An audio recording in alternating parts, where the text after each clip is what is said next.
Hello and welcome to Mythmakers. Mythmakers is the podcast for fantasy fans and fantasy creatives, brought to you by the Oxford Centre for Fantasy.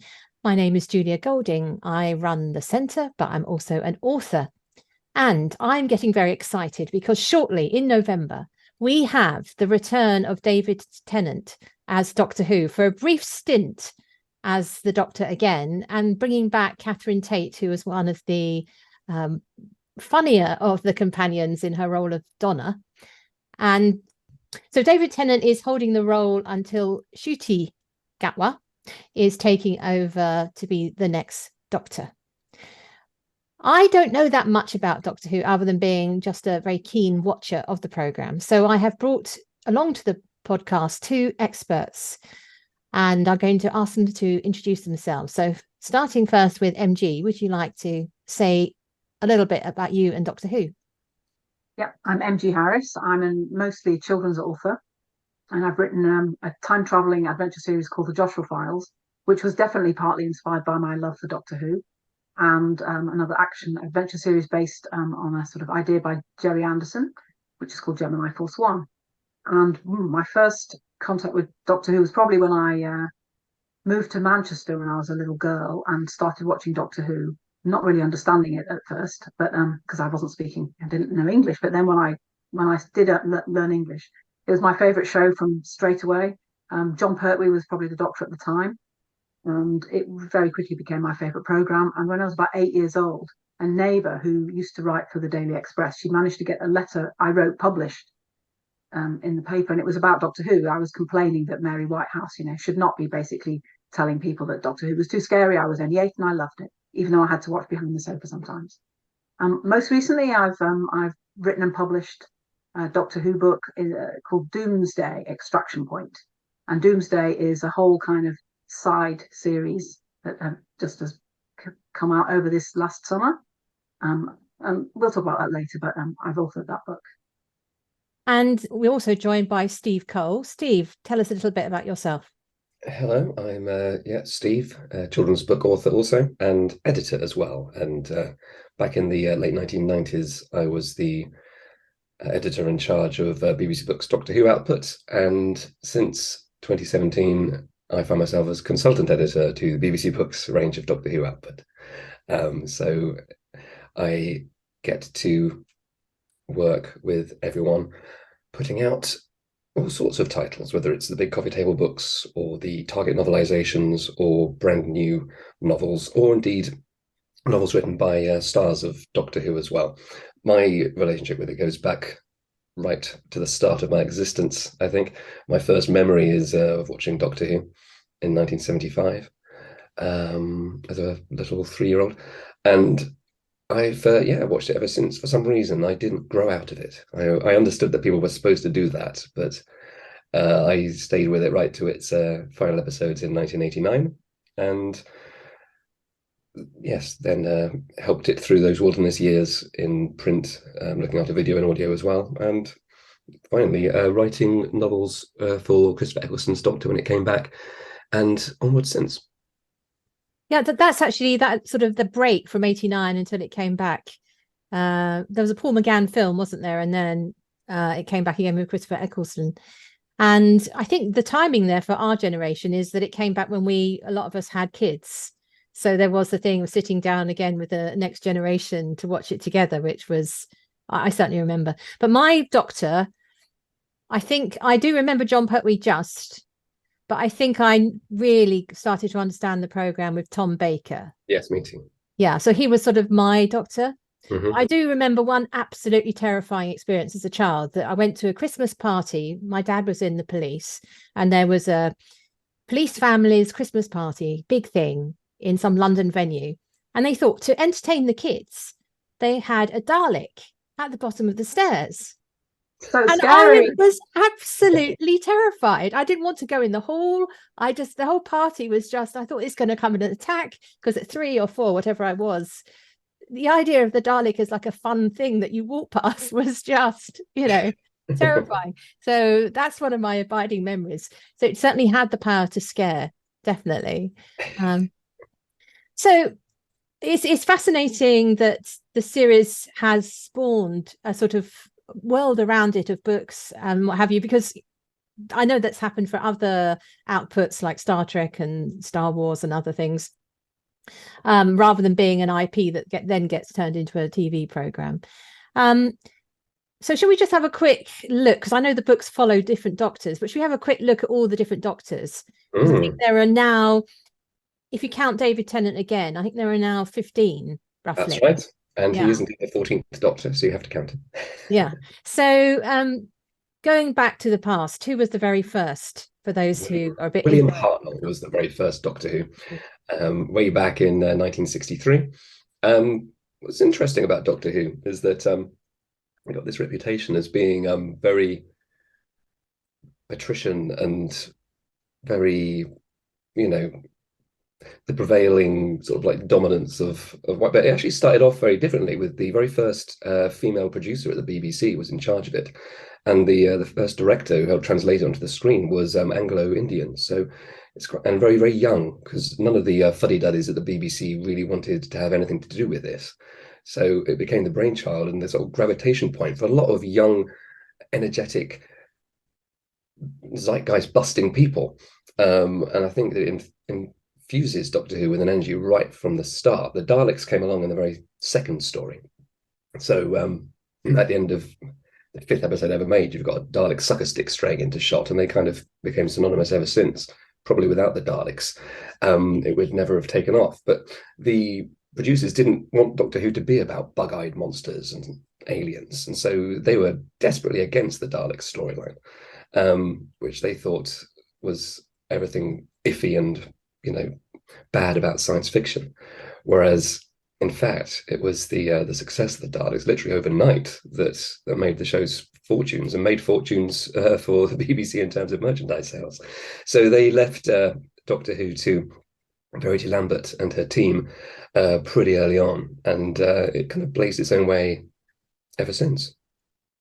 And William Hartnell played it like a grandfather. He was a grandfather in it, wasn't he? So he was, yes. Again, people say, "Oh, Doctor Who's is this sexless, ageless man," but he's very clearly set up as having a granddaughter right from the start. We know that he's from another planet, but we don't know anything else about him. All the stuff about Time Lords and his home planet of Gallifrey didn't come along until right at the end of the 1960s, 1969. With Patrick Troughton's last story. Patrick Troughton being, of course, the second Doctor Who, a rejuvenated version of the first with a completely different personality. So I've heard him referred to as like a clownish Doctor Who. Would that be fair? Yes. Yeah, William Hartnell, who returns later in one of the first joint Doctor Who episodes in the early 70s, says that John Pertwee's the dandy and Patrick Troughton's the clown. So exactly, yes, he was, and he had a much more sort of softer approach. William Hartnell could sort of stare and bluster and be very gruff, but Troughton's Doctor was much more kind of playful and basically lulled his enemies into completely underestimating his powers. So he was very comedic, but also very fierce in his mission to defeat the terrors of the universe. Because the Doctor goes from being someone who doesn't really want to get involved in the events of things and is very worried about changing history, to basically being someone who stirs things up and changes status quos all over the universe, which is why eventually the Time Lords catch up with him and exile him to Earth and turn him into John Pertwee, the dandy, as you mentioned. Yeah, and there's a something of the Mr. Toad about John Pertwee, isn't there? Even down to driving a little car. There's a sort of... yeah, he does have his... sort of slightly zany aspect to him.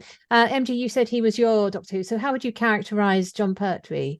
Well, I wouldn't say it was the first one I started watching, but I don't think I really understood Doctor Who because I was very young until sort of the last season of John Pertwee, probably. I remember the one that had the Green Death.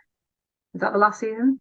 Oh, it's the end of his penultimate season, but yes, it was repeated as part of it. So that's when I was starting to pay attention. And if you remember, because he was exiled to Earth, all of those early adventures took place on Earth, so they were just, Earth-based. And so when it started to be about sort of, going to outer space and stuff, and I mean, that really surprised me because that wasn't the concept that I had of the show. That's really interesting, isn't it? They did it to save money on alien Exactly. planet sets, yeah. And when But I just thought it was set on Earth, and it was, I thought he was part of UNIT. I thought it was basically a show yeah, about you. So I do remember really liking Joe. When I go back and watch those episodes, they're not quite as good as I remember. So I think probably I more got into Doctor Who properly when I was really understanding, who he was, and that he was a time traveler who wasn't actually trapped on Earth anymore. Yeah, although I was quite cross about, when Planet of the Spiders happened and he regenerated, because again, I didn't know that he regenerated. So I was like, what's happening? What's happening now? And then there's this new guy with the weird scarf, and I think it was so good that when you Sarah don't Jane know was. that that's happening, No, it's because Sarah Jane was there as surprise. continuity, wasn't she? Did you like Sarah Jane? Because I love Sarah Jane. Who doesn't love Sarah Jane? Well, She's exactly. Yeah, I amazing. think she really Yeah. must have helped a lot of people cope with that trauma of John Pertwee Yes, I think she definitely disappearing and did. Yeah, turning because I was into. quite upset when Joe wasn't in it anymore. Didn't? So when these things are not something that you expect, they are, and you're a child, they're a bit of a shock. But They are, I yeah. think some of the best writing in Doctor Who comes in the John Pertwee. I mean, that's it, season 12 and 13 with the Philip Hinchcliffe period, where you've got just absolutely brilliant writing. And of course, David Maloney, who then went on to produce Blake Seven, he's got a big hand in that. So I kind of like, and Terry Nation is still writing. So because I'm a big Blake There's a Seven lot fan. of personnel crossing over from There's a lot of Who So to Blake Blake Seven Seven. kind of came out of that era of Doctor Who. Yeah. We need to keep Um, going because we've only reached number 3 and we've got a long way to go.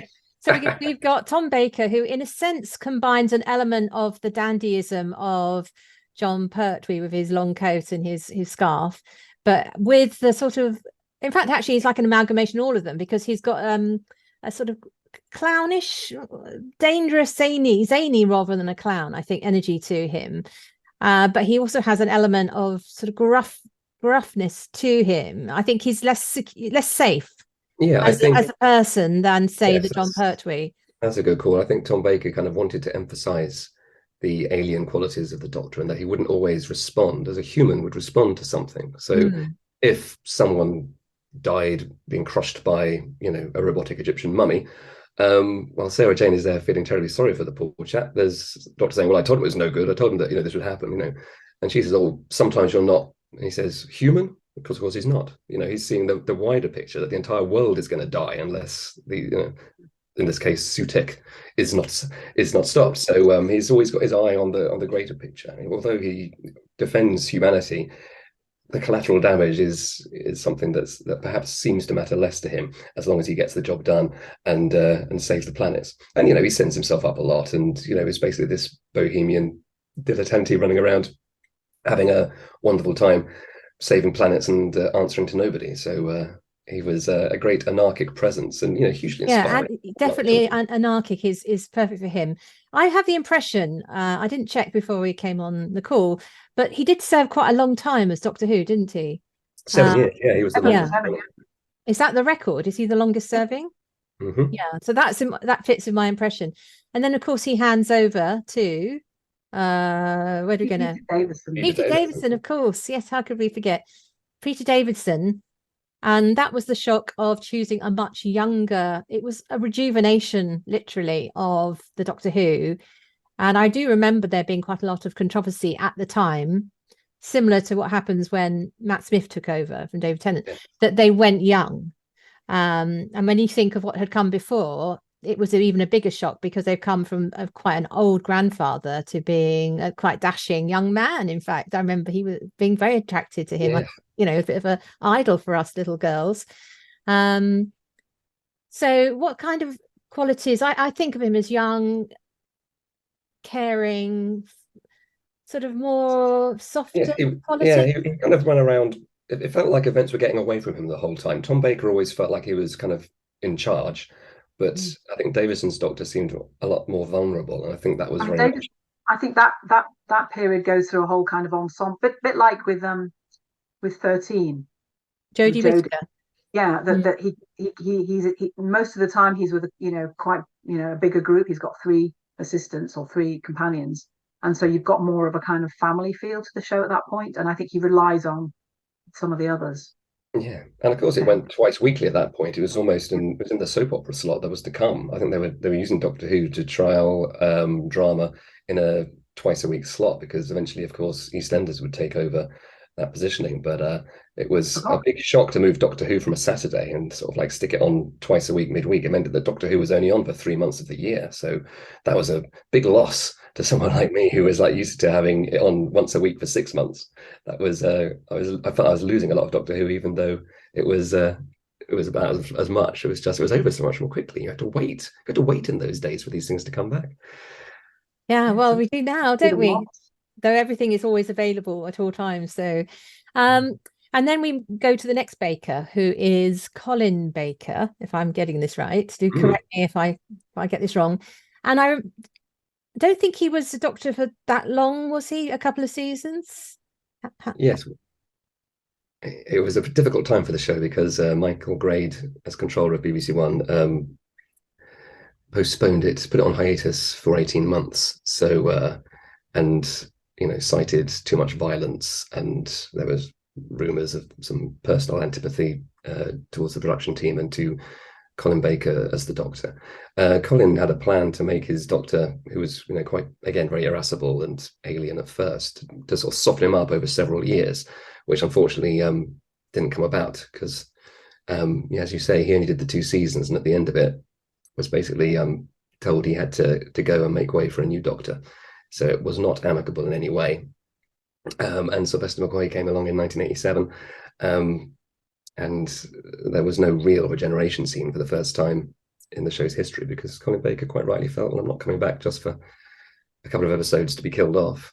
I need to find new work, So it felt like Doctor Who was becoming, a bit mired in too much real world stuff around that time. The fantasy had worn off and it had become, it seemed like it was less popular or not being watched for the right reasons by, I don't know. It just felt like it was dwindling a bit. It was a sad time, I felt. I have to admit, I don't think I watched very much of the Sylvester McCoy season because I particularly the whole Trial of a Time Lord season, I just did not like that at all, which was the last Colin Baker. And I just thought, oh, for goodness sake, So after that, I was only watching it sort of sporadically. I really liked Ace, I have to say. I did like her, but I was kind of checking out by then.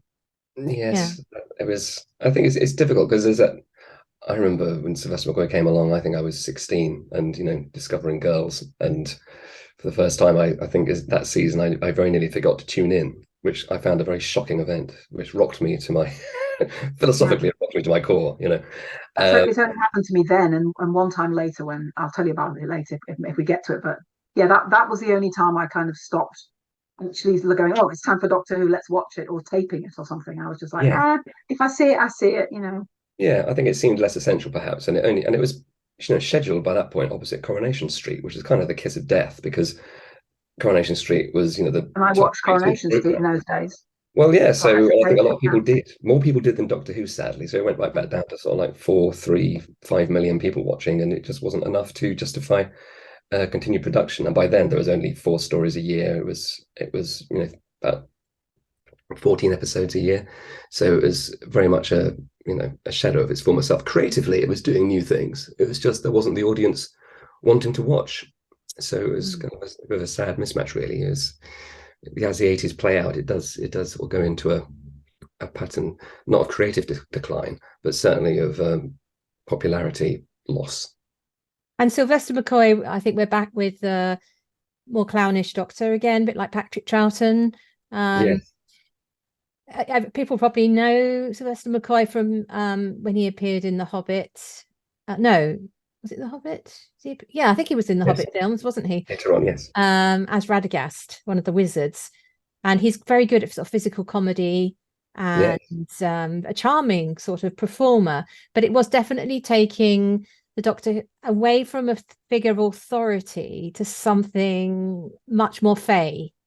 And I think that drifted quite far from the original premise, I think. Yes, it did go overtly comedic at times when they tried to. Ironically, Sylvester McCoy's Doctor becomes quite dark in his last season in terms of being like an arch he becomes very manipulator. pessimistic, doesn't he? Yeah. Yeah. And brooding.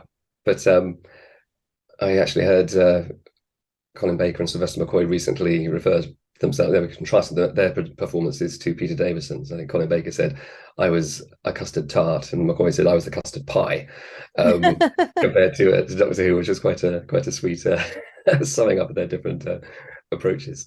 So we'll just touch very lightly on. There's a Paul McGann film, and Paul McGann, handsome Doctor. The handsome Doctor, Beautiful handsome Doctor. snogging Doctor. I mean, that caused some beautiful shockwaves at the time. romantic Doctor. Byronic Doctor. Yes, Yes, definitely. it was very much so. Yeah. I have never seen the film, so I'm not sure what I'm missing. Oh, I think it's fascinating, really. I mean, it's made in America. It was a co-production with the BBC, so it does feel more American, definitely, because all the cast are American. Well, those who aren't Canadian pretending to be American. And that's where they break with the set design as well for the TARDIS, isn't it? That's where they kind of have a really, and you're like, whoa, they done. It goes a lot more Jules Verne. I mean, it's kind of tragic they didn't get to go to a full series. I know that. I mean, I came to Doctor Who professionally in the wake of the Paul McGann movie because, 1997, the year after, it still wasn't certain that Doctor Who wouldn't come back. So BBC Books took over the publishing of the original novels at that point, and I became their editor. And we were hoping that it would come back and be a huge hit all over again. But as it was, there was longer to wait until Doctor Who did come back, led by Russell T Davies, and launching in April 2005. Yes, so let's pick up there. So this is probably where many of the people listening to this, they probably have seen most of these we're going to talk about now. So I've lost count of which number Doctor we're on, but number 9. Number 9, thank you. Number 9. So the choice of Russell T Davies, I don't know what he had done before. What had he been writing before? Queer as Folk, in which there's a second massive coming Doctor Who well. character. Yeah, he'd done all sorts, yeah. But not known for science fiction. Coronation Street as well. He wasn't known for science fiction, and this was the amazing thing, because people were saying, why would you want to go to something like Doctor Who, which was lovely, languishing? He was a fanboy. He'd been a massive fan when he was a kid. I think he'd even written fan fiction, so he was a fanboy, basically. He wrote one of the original Doctor Who novels for Virgin Publishing as well. So he was, he'd always been a fan. But I think professionally, it was like, well, if anyone can bring Doctor Who back as a kind of like a way to reinvigorate the Saturday night schedules and to get all the family watching again, which of course Doctor Who's purpose used to be. It was there to bring all the family together, ready for the rest of the lineup on BBC One. When you go into the Generation Game or the Two Ronnies or the Duchess of Duke Street or all these old shows. Oh, crikey. These are blasts from the past. Yeah, but we hadn't had anything like that for a time because Doctor Who had dotted around all over the schedules. So when it was back on a Saturday and then it would run into the National Lottery or to Strictly or whatever else was going to come on, it became very quickly a very strong part of that. And I think parents rediscovered the joy of being able to sit down and watch something with their kids and everyone being glued to the screen. It was a lovely time. But the Eccleston Doctor, number 9, as I now know, I think he really did take a step away from the other Doctors in that this is the first modern one. All the others had an element of retro about them. Their clothing referring to different periods, longer lines, sort of Victorian frock coat type dresses, Edwardian gentlemen, Victorian. They had the sort of air of the past about them. Whereas the Ninth Doctor comes in with his leather jacket and sort of modern skinny outlook, northern accent, and suddenly you feel, oh yeah, well, of course the Doctor can regenerate as somebody who's a contemporary and not from the southeast. Exactly, which was or Scotland, which was the only other place. Yeah.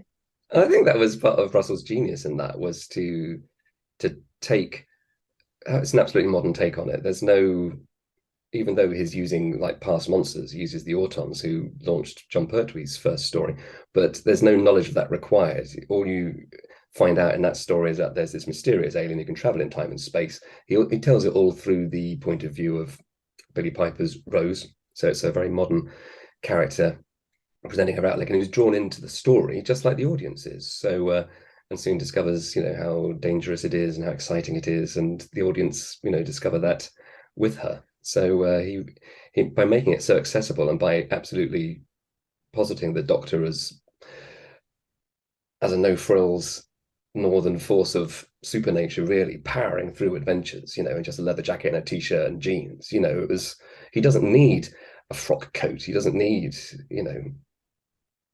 so many of the trappings that he acquired over the years were kind of like cut away, and I think that helped the program resonate with a brand new audience.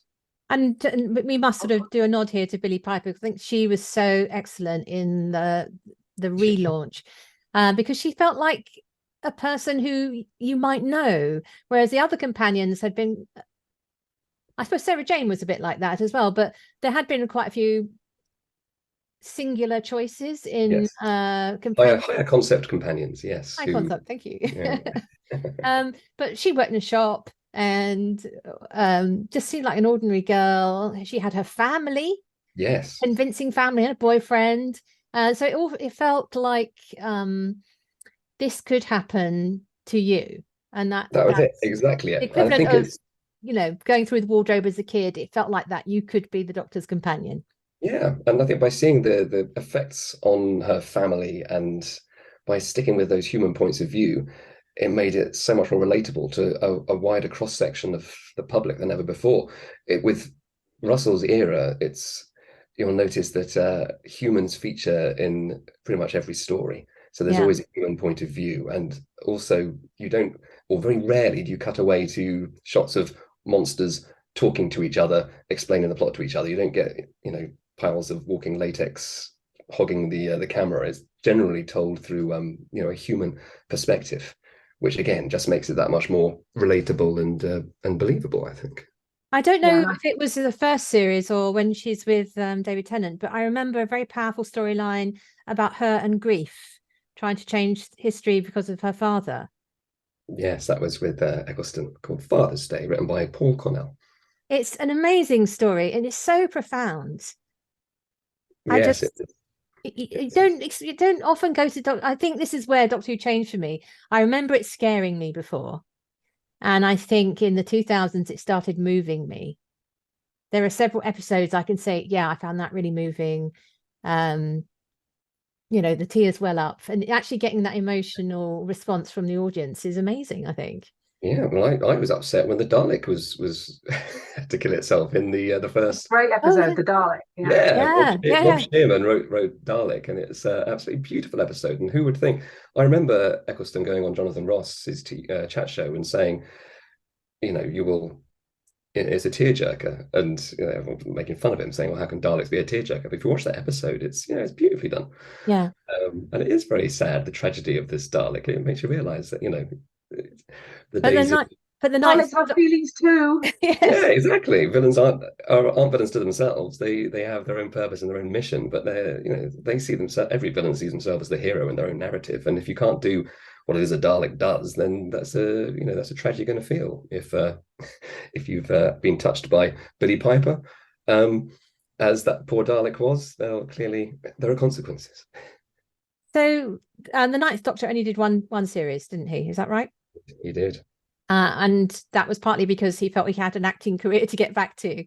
I understand. The danger is like being James Bond. You get kind of stuck.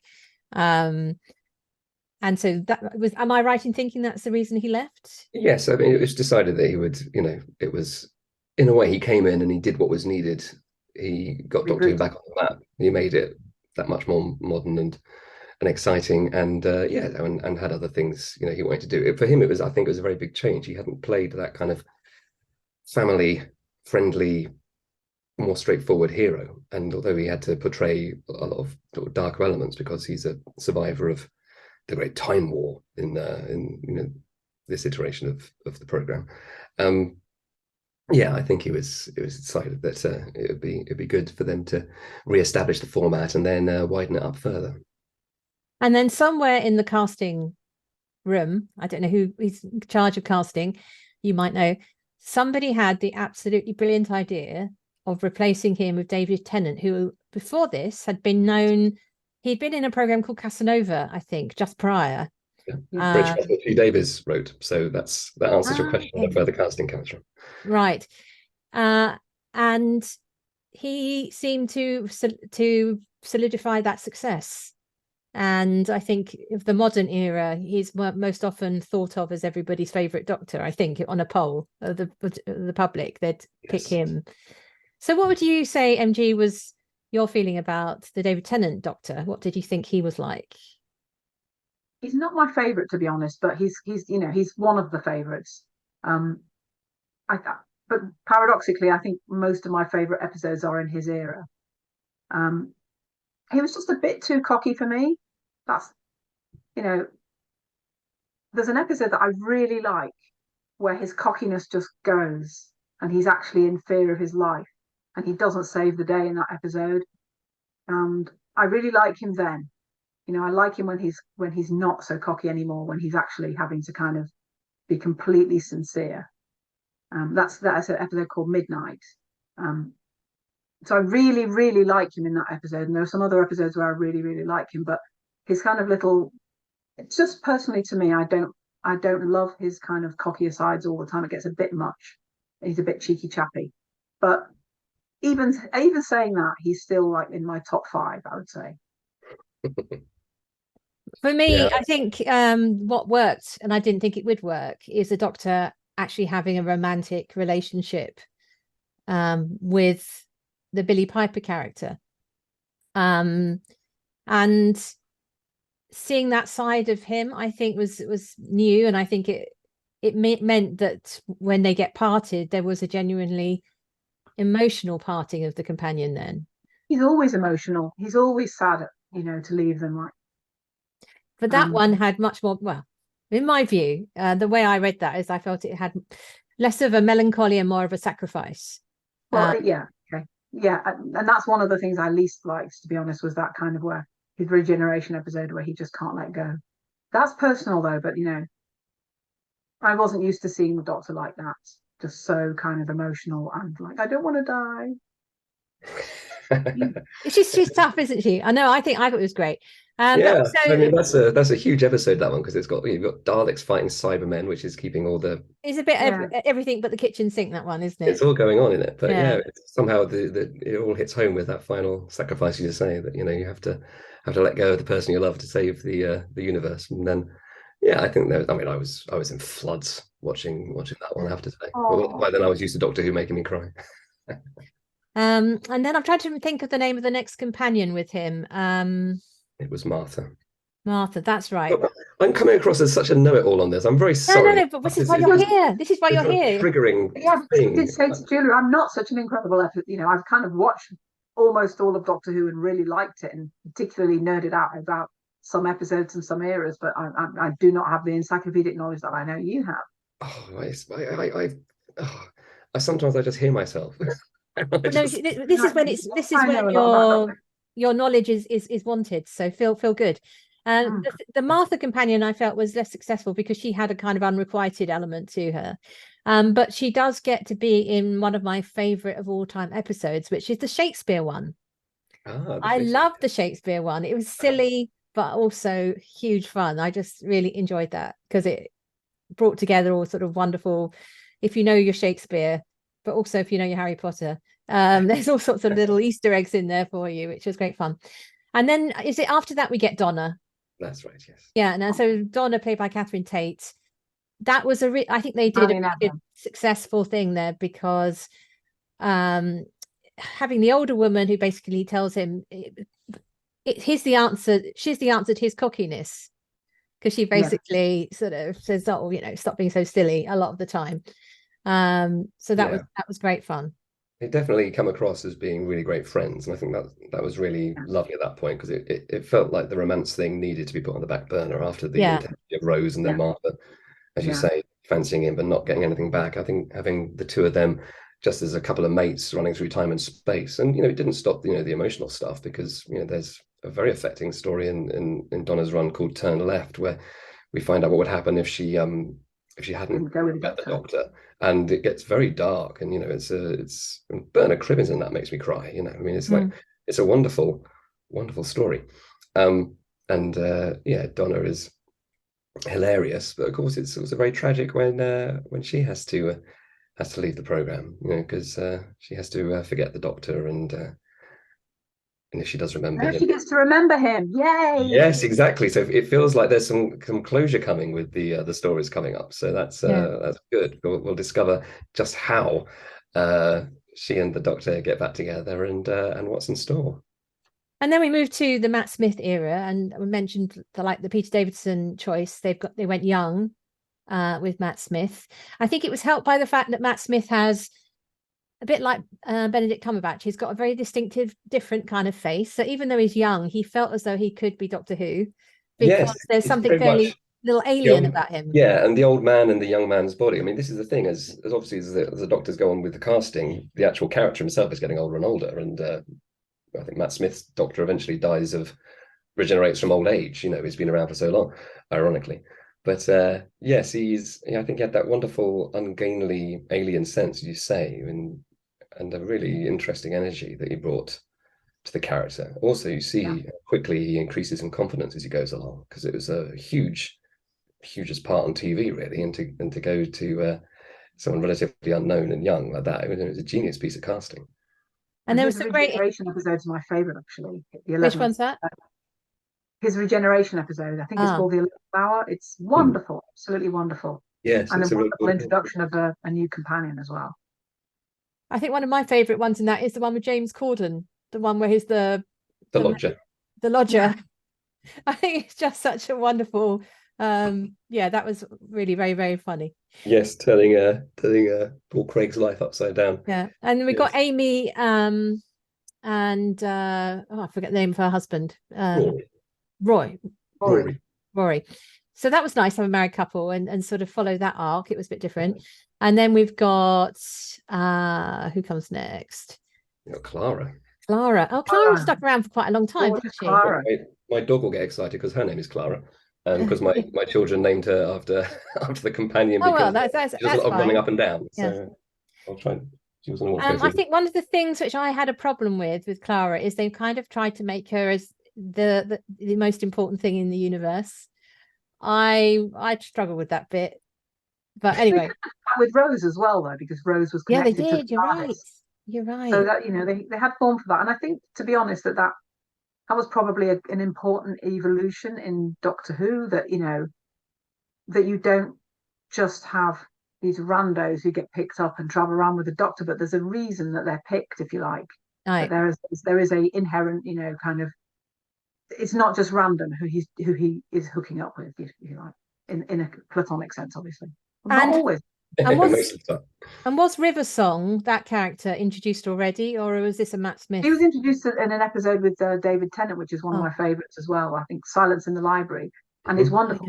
This is where they're doing the time traveler's wife storyline, and they have. Have you read the time traveler's wife? Yeah. It's about this kind of time traveler who meets his wife in a different order. So they do that. They have River Song. The first she meets David Tennant. And goes like, oh, you're very young. Let's do diaries. And she realizes he's never met her before. And then she realizes that she's coming to the end of her life because she knew that, the last time she meets him is the first time he meets her. It's an amazing episode. It's one of my favorites. It's a lovely and his reaction to her is just wonderful. If you watch that performance by Tennant, he's, the beginning, he's a bit like freaked out because of the way she's touching him and looking at him. And then he begins to become more comfortable with it, especially after he shares some information with her.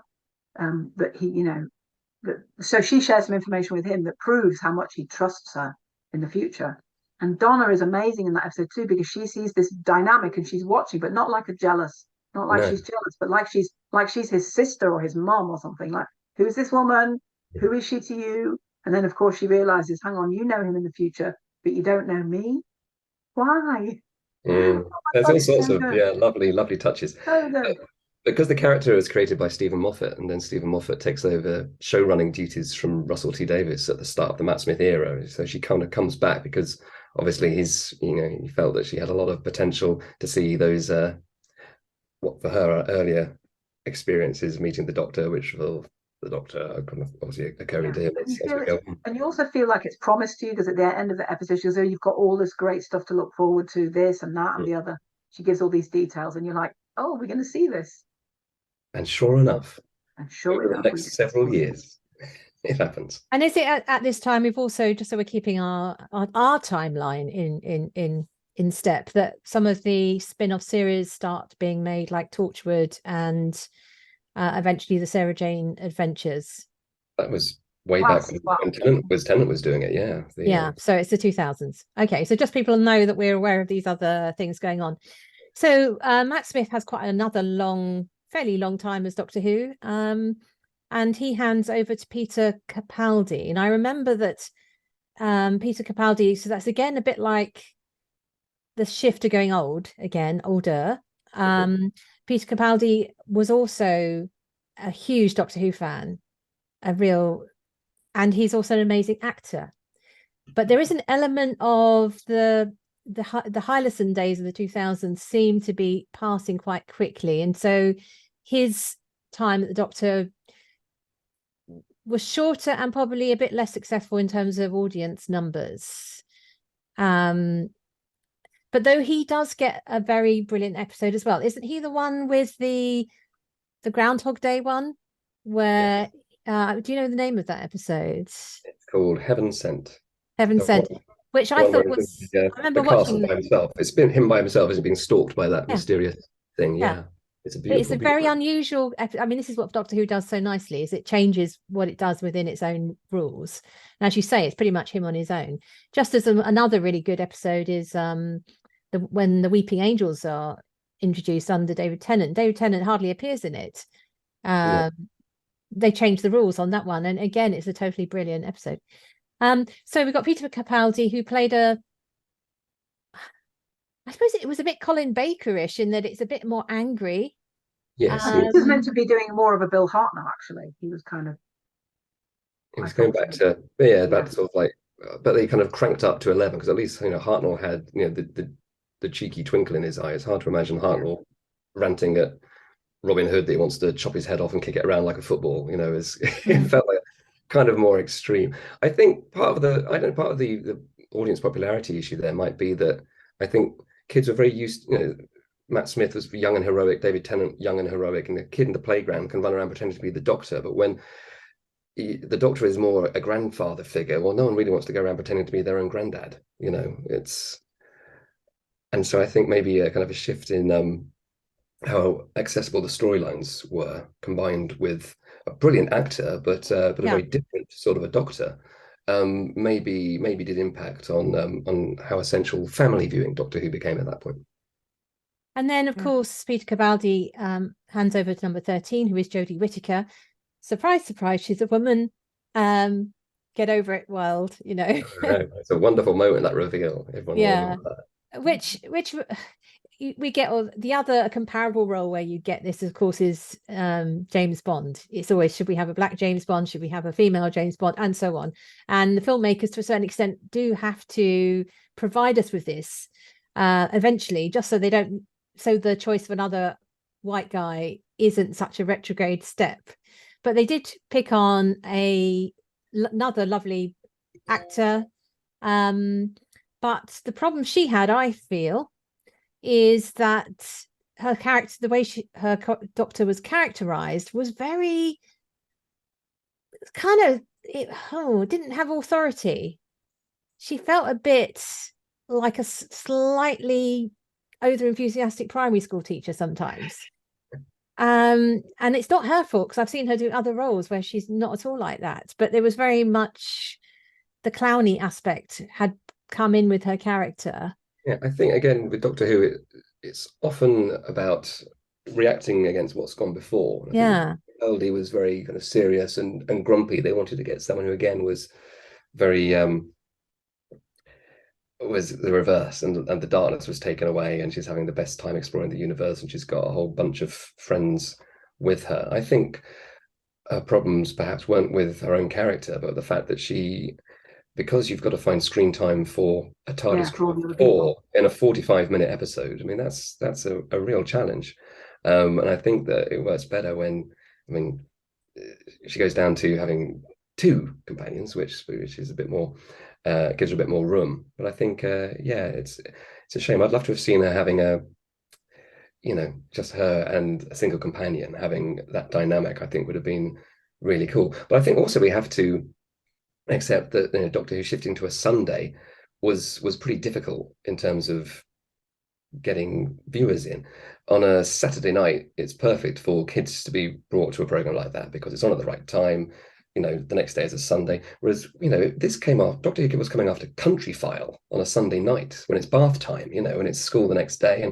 And so I don't think you ever got enough children watching in enough numbers to really kind of maintain all the tie-in stuff, all the merchandise, and all the excitement and the buzz in the playground, which keeps people kind of coming back to it.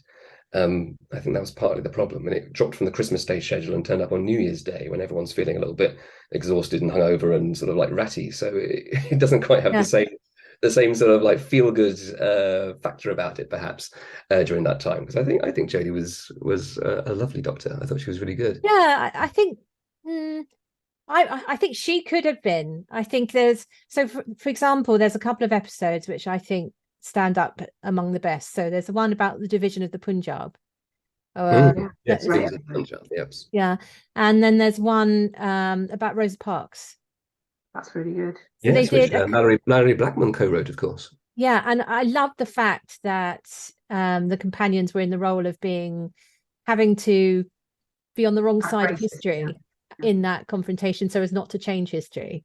Wonderful, and I loved that. I think it was great, and I also enjoyed her last episode. I thought when she handed it, she did have some good moments. Okay, we've taken a while to get through, but it is 60 years we've been talking about, so well done us for getting through in less than 60 minutes. So clearly there are things which are inseparable from the Doctor. So we've got the TARDIS, we've got the Doctor being able to regenerate, we've got the Doctor with his companions or her companions, we've got the traveling in time, the traveling in space. But I was talking to an American science fiction writer just yesterday, a guy called David Levine, and when I mentioned Doctor Who, he said, "Oh yes, that's very British." What do you think it is? Can you identify within the Doctor Who world what it is, the cultural aspect of it, which makes it feel distinctly British, as opposed to the Star Treks and the Star Wars and the rest of them? Well, it's different. I mean, it's a very different kind of show. I would say that the Americans don't, there is nothing quite like Doctor Who, which is about a sole, heroic traveller. The other things are much more ensemble, and they're much more, if you think about it, they're quite militaristic, really. All of the Star Trek franchise is militaristic. Even if it's a friendly military, even if later they realise that, the Federation is basically NATO or whatever, and there's problems with that, it's still basically a military show. And Doctor Who's nothing like that. How is it British?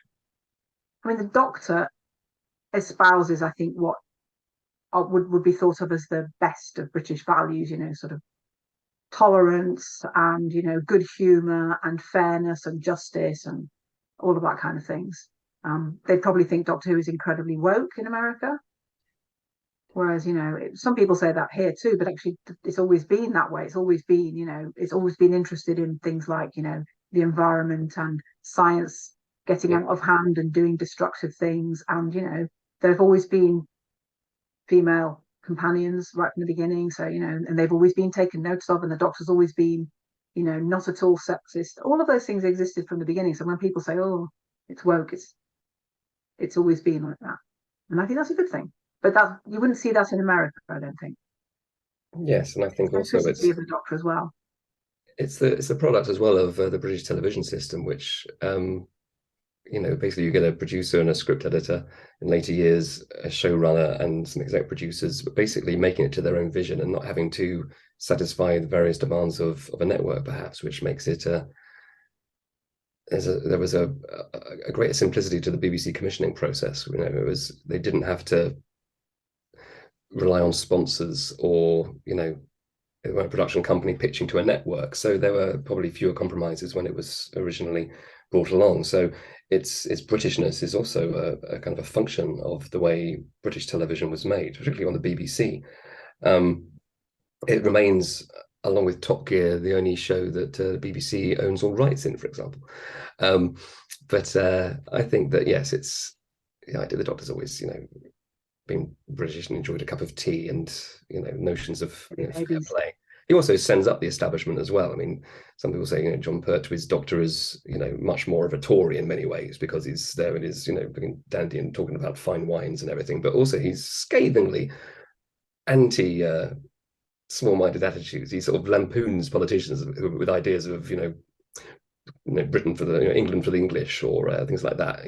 He's always preaching coexistence with aliens, and that humans can be better than they are. And I think that appealing to this essential British soul of fair play and doing right and fighting evil without weapons, with a sonic screwdriver, for heaven's sake, which is excellent at Not removing. even that sometimes. And indeed, by the time Peter Davison comes along, he's lost the sonic screwdriver.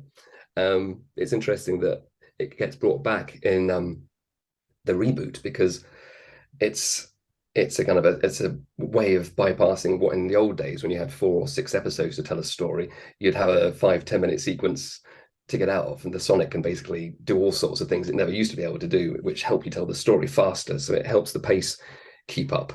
Likewise, the psychic paper, which the Doctor has in the reboot, it lets him into situations and be accepted as an authority figure in a way that might take 1 or 2 episodes in the old series. So you can see that they're kind of, they're very cleverly short-circuiting some of the classic Doctor Who storylines, but they're all still there, as MG says. They're all it's always been there.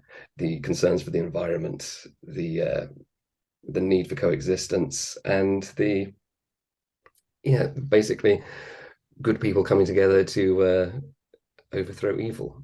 I mean, the sonic screwdriver is basically a wand, isn't it? Let's face yes, it. It's become increasingly a wand. Yes. Yeah, but it can't destroy somebody. It can't. It's not a gun. No, exactly. It's a tool. Even if it's a tool for opening a computer in the same way it would open the door and allowing information out, as you say, which is great because you have children running around the playground with what is basically, a Swiss Army knife of intergalactic proportions. It's not a ray gun or an antimatter blaster.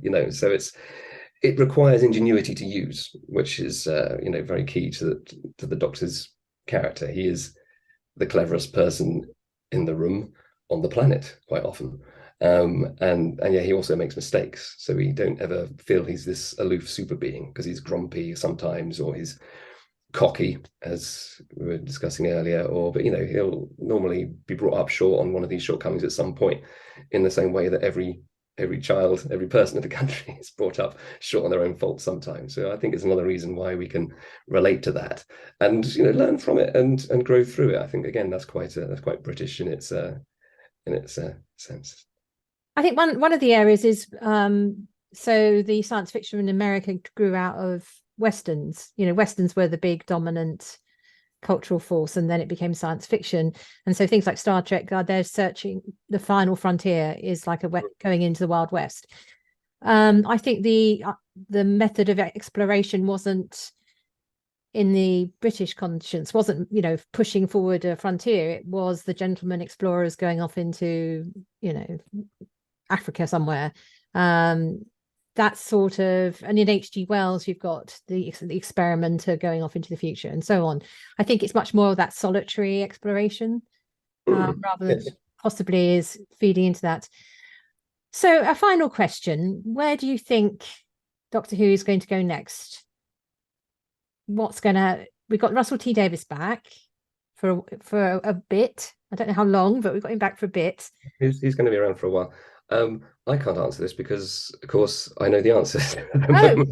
Well, that's really exciting. Because I'm working on the really don't have it. I mean, the thing is, there's a characteristic style to RTD, and I just think we're going to get back to that, and I'm happy with that because I think he's written basically most of the best Doctor Who that there ever has been, or either he's written it or produced it himself. So I'm very happy that he's coming back. I think the show will be in fantastic hands. He's incredible. He's a great writer.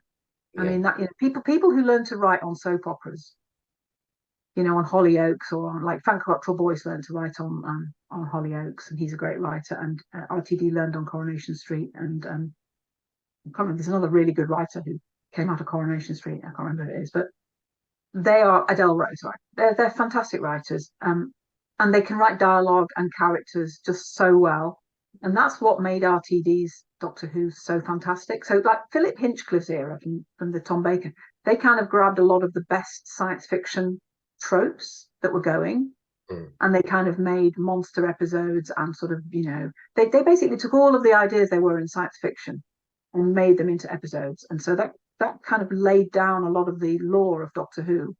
And now we're not really getting, I mean, we're getting stuff that's, based on like AI, but actually the kind of big science fiction concepts were explored a long time ago. So where RTD went was, he said, well, where haven't we gone? We haven't gone into people. We haven't gone into the human dynamics, into families, into relationships. So we're going to take all of that and put that into the existing Doctor Who. And that was the great development.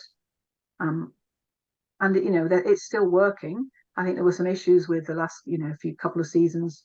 We've discussed why, not seasons, but, the last couple of Doctors, why they didn't work as well. I think RTD knows what he's doing. And I'm sure Ncuti will be a fantastic Doctor Who. He's fantastic in sex education. He's a great actor. Yes. I mean, I think this is all very true, and it's basically RTD. Yes, it's back in and cranked up to 11. I mean, there's some genuinely jaw-dropping stuff coming up. It's wonderful. And it's a celebratory year, 60th anniversary.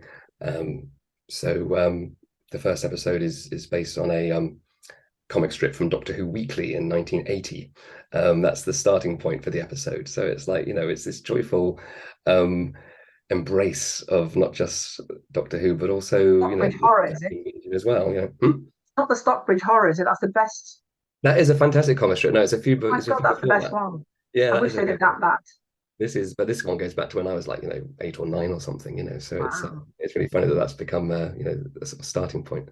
But yeah, huge drama, and it's never looked better either. Now it's with Disney Channel have got involved as well.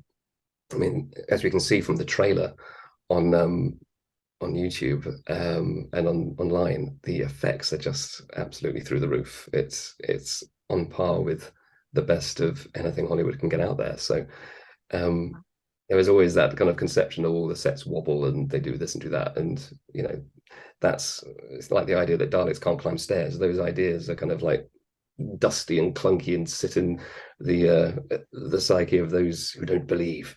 But I think Doctor Who doesn't give you any option now but to believe, and it's going to be big and bold and fantastic. That's brilliant. So 2 final things. One is, I want you to give us the episode we should watch if we haven't done a complete watch through all Doctor Who, which is the one episode that we should watch.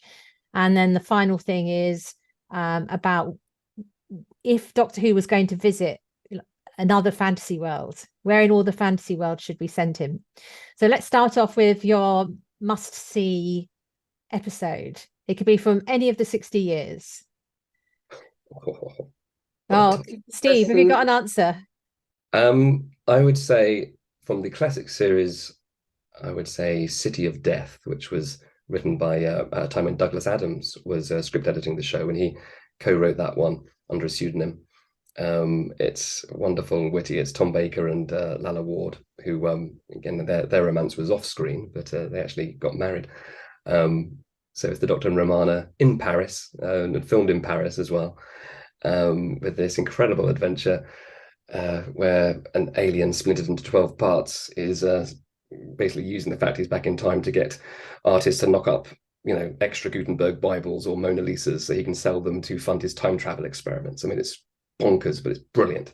And from the new series, I would say Blink, the first Weeping Angels episode that you mentioned earlier. I think that's a wonderful one to start anyone off on Doctor Who. Yeah, that'd be my one as well. MG, how about you?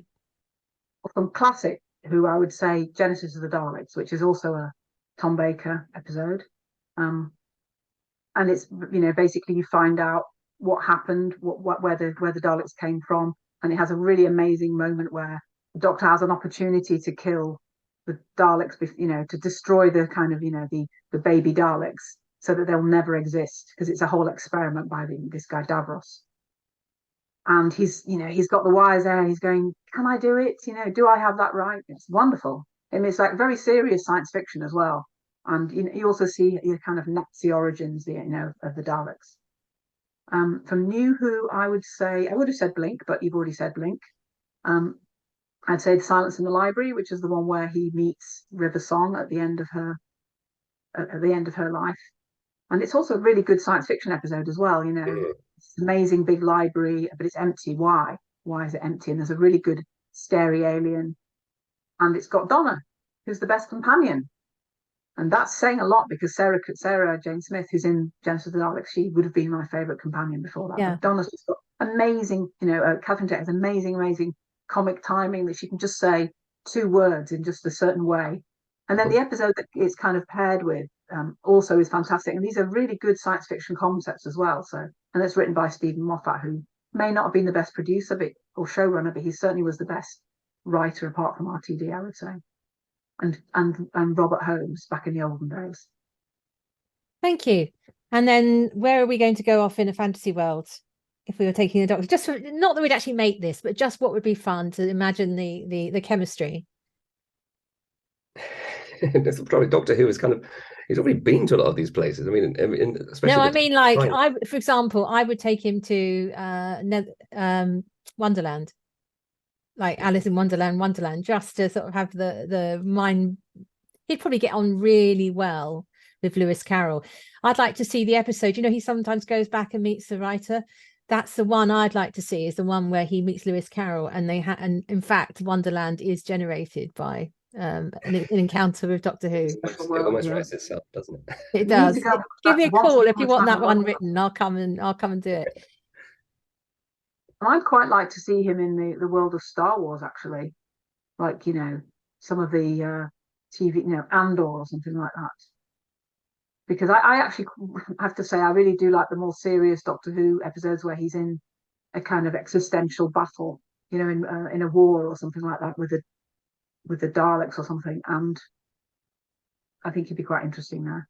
It'd be fun to have him sort of just in the background of a scene in a bar where there he is, sort of sipping a multicolored drink, just watching the goings on. And you say, "Oh, it's Doctor Who." Yes, he's got there. How about you, Steve? Would you like to crash him into any other universes? Yeah, I'd probably like him to go somewhere, Marvel-wise, sort of turning up during the battle for the Infinity Gauntlet or something would be great fun to have Doctor sort of like squaring up to Thanos in the midst of all this superhero mayhem. The Doctor sort of like running about there as well would be he does fit strangely well, doesn't he? Because he is a kind of British superhero. Yes, I suppose maybe a Doctor Who, Doctor Strange team up would be quite fun, because then you'd have Benedict Cumberbatch playing alongside. That would genuinely work. Mine, our ideas are just more like mischief making, whereas that, because I think the American concept of what a British superhero would be like, sort of Captain. I can't even remember the name of the British Warlock. one. He's a British superhero. Warlock. Yeah, you think that's not really us. Whereas Doctor Who turning up, I'm there.